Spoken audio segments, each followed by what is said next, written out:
what power has actually been fighting against Trump? Like, can it be named? It's definitely not the Democratic Party. It's definitely not. I mean, who is it? What entity is it? Yeah, they with a few exceptions, which typically are the younger progressives, in my mind. They, it, I mean, it's like they are in denial of what is happening.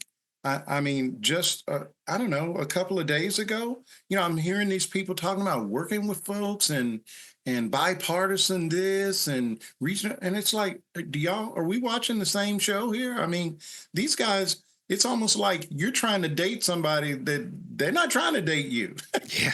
these guys, these guys don't want to be your friend. They will,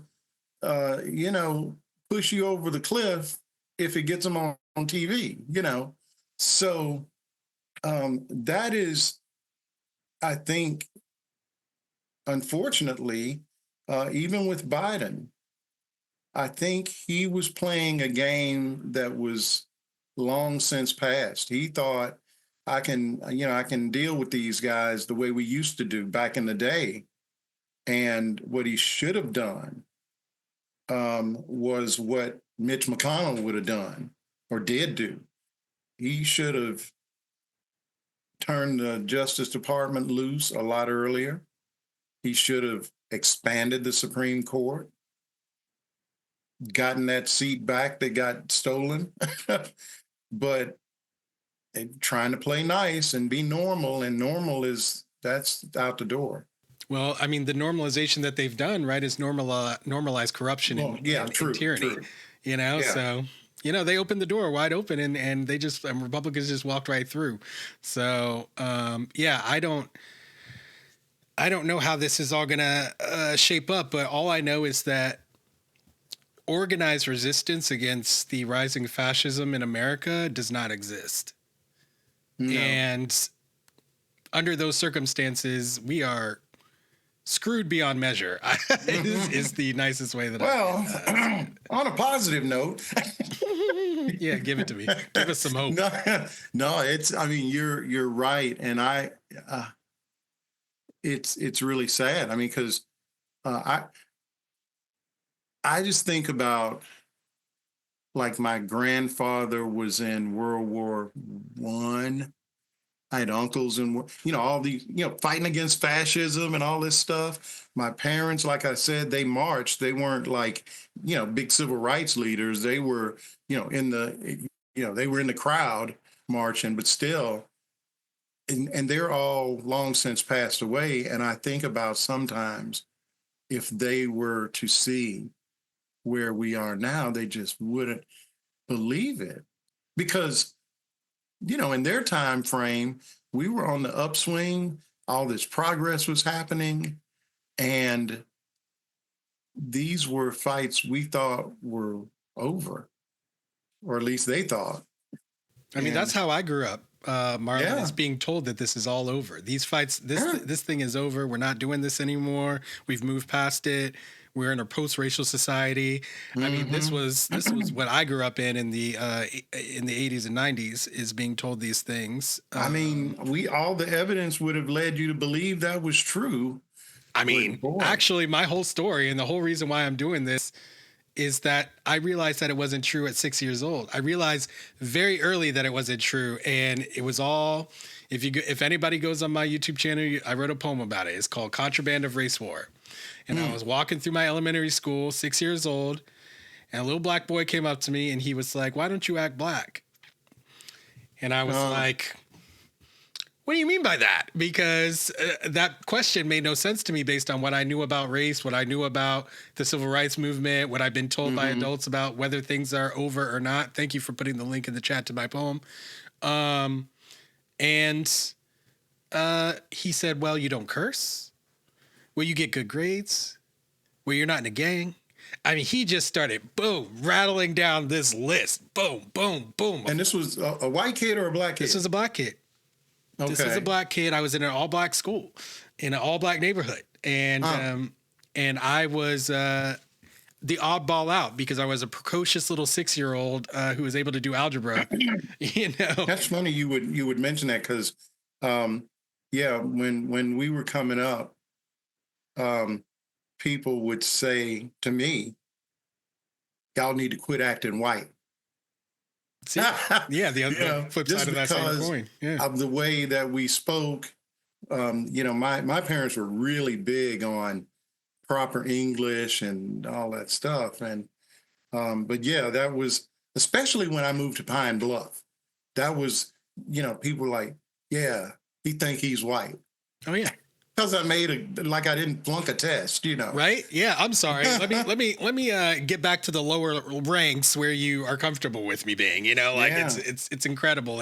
But like it snapped me out that moment, Marlon, it snapped me out of my illusion because I was like, okay, that's what this kid thinks being black means.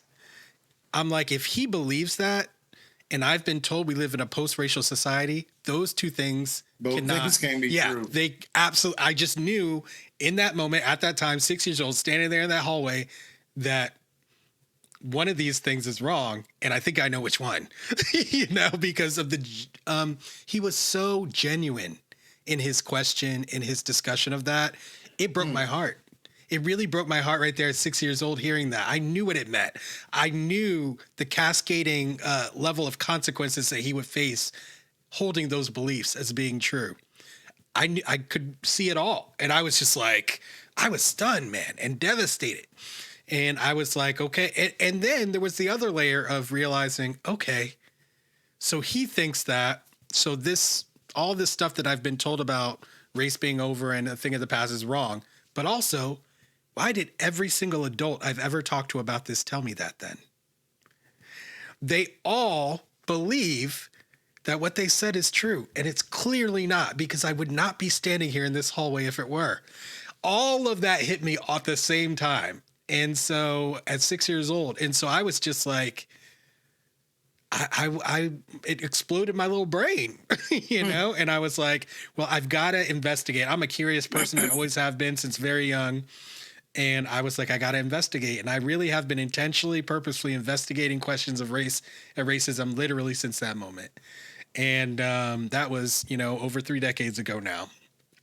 And, 5 years ago, almost 4.5, I started the Contraband Wagon because what I saw was that the conversations about race that I was creating, okay, intentionally and purposefully, that no one else I encountered ever was creating throughout all those decades.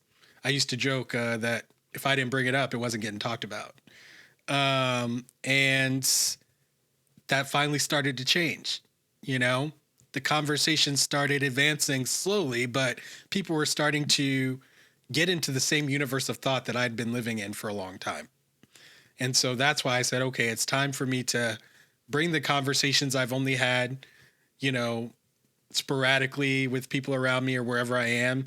I need to bring them to a public audience now because the public is now at least somewhat ready for a conversation at least. But that wasn't the case when I was growing up as a kid. I realized that nobody wanted me to talk about it. Nobody wanted me to call out the truth. Nobody wanted me to dispel the illusion of any racial group. People were comfortable believing that lie. All people were comfortable believing that racism was in the past, or were comfortable with other people believing it, and they're just like, well, they're crazy and they can believe whatever they want, but I know the truth. But also we're just going to live with that kind of dissonance within the country. I was never any of those things. I could never live with it. I could never accept it. I could never accept it for myself or anyone else. And I decided that way back when. And then 4.5 years ago, I just saw an opening. I realized that the mechanisms of white supremacy that have kept racism alive and fueled for so long are weakening along many different lines. And I want to be a part of breaking it. I want it to be destroyed. And right now, what we're seeing with the elevation of Trump and his little cronies and minions and the tens of millions of people who voted for him and support him, we're seeing the death throes of white supremacy because we cannot continue down this path. It's an impossibility. And so eventually that is going to have to be accepted as our reality. How bad will things get between now and that acceptance, I think, is beyond the scope of any of our imagination right now. Because I've seen over the decades the desperation that people have to hold on to white supremacy, to hold on to the illusion that they're superior, to hold on to the illusion that things are better than they actually are. Not just themselves, but just the country in general. And, that illusion, it's hanging on by a thread, And so I'm ready to just, give it that last little push and shatter it and get people to realize, now that it's shattered, let's imagine a new future. Let's imagine something that has never existed before in this country. That is our next step. That is our only next step, one way or another. It's this country will become something that it never was before, one way or another. And the power's within our hands to decide which direction we go. And my only, I wouldn't call it a fear, I'll say it's a disappointment so far, is the lack of fight that people have, even as things have gotten as crazy as they are right now. People are so stationary and static and just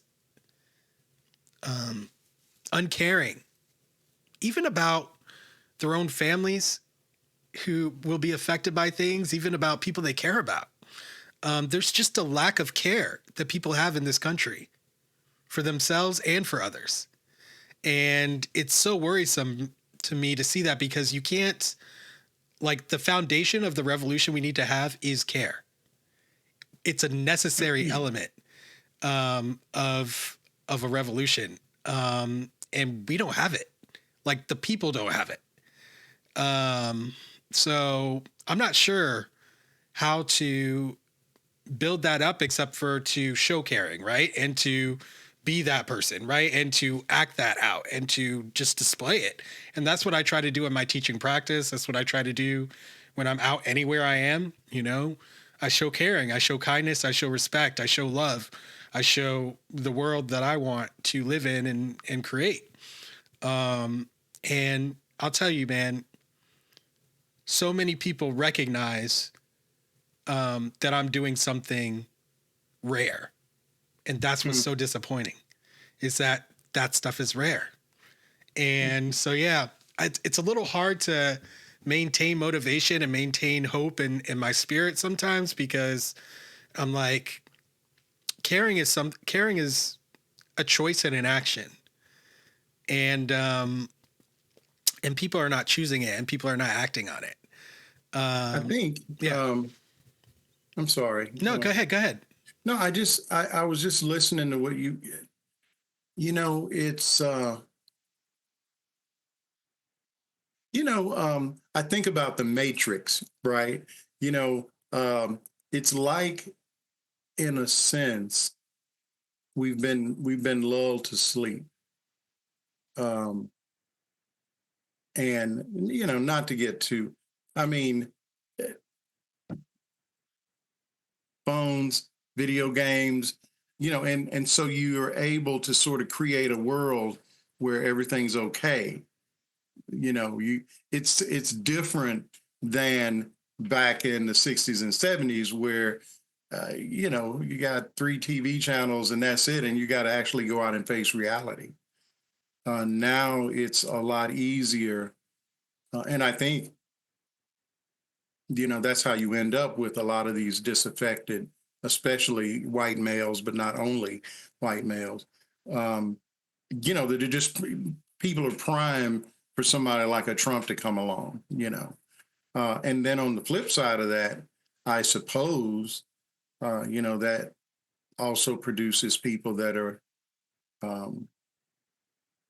sort of able to convince themselves everything's okay because my internet connection's still working. So, must be okay. But yeah, it's sad, and it's frightening too. Yeah, right. It is. Because my anxiety is going to come to the rescue. It's exactly. Like, my anxiety is crazy because I'm just like, I don't know what people around me are thinking. I don't know what these people will do. You know, I've been in so many scenarios where I'm the only one standing up for justice in a scenario, you know, where someone's being discriminated against or a fight's breaking out or something's happening. Like, I'm the only one who's stepping in a huge crowd. I've been that person many times. So I've seen that, yeah, people just don't have it in them to make the choice. And I hope that with these conversations that I have, at the very least, I can empower people to believe that anti-racism as a value, choosing that as a value, is something that is possible for any person to do. And that it doesn't mean you have to go out and march. It doesn't mean you have to do a sit-in or that you have to put your life on the line or do anything like that. It simply means that you have chosen a value for your own self, a way that you want to act, a way that you want to be in the world, a way that you want, a world that you want to create, and that you have decided that that's the way that you are going to exist in this world. I think most people never question their values these days. They don't think about what they care about. They don't think about what they value. They don't think about what they believe in. Because if they start doing that, it'll force them to deal with all the cognitive dissonances that this country forces on us. And, you know, but that's exactly what we have to do. There's no other path. There's no other way. So I will be putting people to the choice. I will be putting people to the test. That is certainly my goal for these conversations. And I really appreciate you coming on here and letting me question you and get your story out here. So well, thanks for inviting me. This was, I guess, a conversation that was happening that I wasn't even aware existed. So I know about you now. And I do appreciate you inviting me. Yes, sir. And hopefully more people will know about me. It's been a fun conversation and quite frankly, a little therapeutic in a way. You know, it's more people. We should be having more of these, not just me and you, but I mean, as a culture, maybe. Yes, sir. And that's the goal. That's my goal. Okay. I plan to lead the charge. There are other people who are having race conversations, but ultimately, I think the difference between what I'm doing and what other people who are having race conversations doing is I don't intend to allow people to sit back and just listen. I don't do it in my classroom when I teach mathematics or when I teach writing. I force people to be engaged in the coursework and the classwork. Why? Because that's where learning happens. That's where growth happens. If you sit back, you're not going to be learning anything. You're not going to be growing. You know, it's just going to wash over you and it will be gone. Okay. But if you engage in the conversation, if you take action in the classroom, that is when things change. So the events that I want to host where I have these conversations on race will involve audience participation, regular audience participation in the conversation itself. I'm going to be bringing people up on stage. Sit down next to me. This is not a stage where I'm preaching from a pulpit. I have no interest in doing that. I have no interest in lecturing about race to anyone. What I want to do is I want to talk to you. I want to talk to you. I want to hear your evolution of race conscious. I want to hear your story, because you start with people's story and then everybody ends up realizing, you know what? I thought that anti-racism or racism was something separate from me, separate from my life, separate from my experience, but it's not. And it never is, because we all live in America. And in America, race is not separate from anything, including you, including your life, including your children's lives, including your family's lives, your friends, everybody. And so, you know, that's where the conversation starts, is making sure everyone understands that reality of their lives. And then I'm going to put people to the test. Now that you know the reality, now decide. What are you going to do with your life? What do you value? And then hold that value and live that value, whatever you choose. You want to hold on to white supremacy? Hold it. Hold it loud and proud. Stand on it. Okay, but make sure you are choosing that definitively, consciously, intentionally, and stand on it. And if that's not something you can do, it's time to stand for something else. And hopefully that will lead people to understanding that anti-racism as a value is a necessary element of us improving this country for the better. So that's what I'm working on, brother. Thanks for watching. For access to the full-length conversation and all of the 2-hour-long unedited conversations that I've had on race, click the support link in the description below. Thanks for your support and see you next time.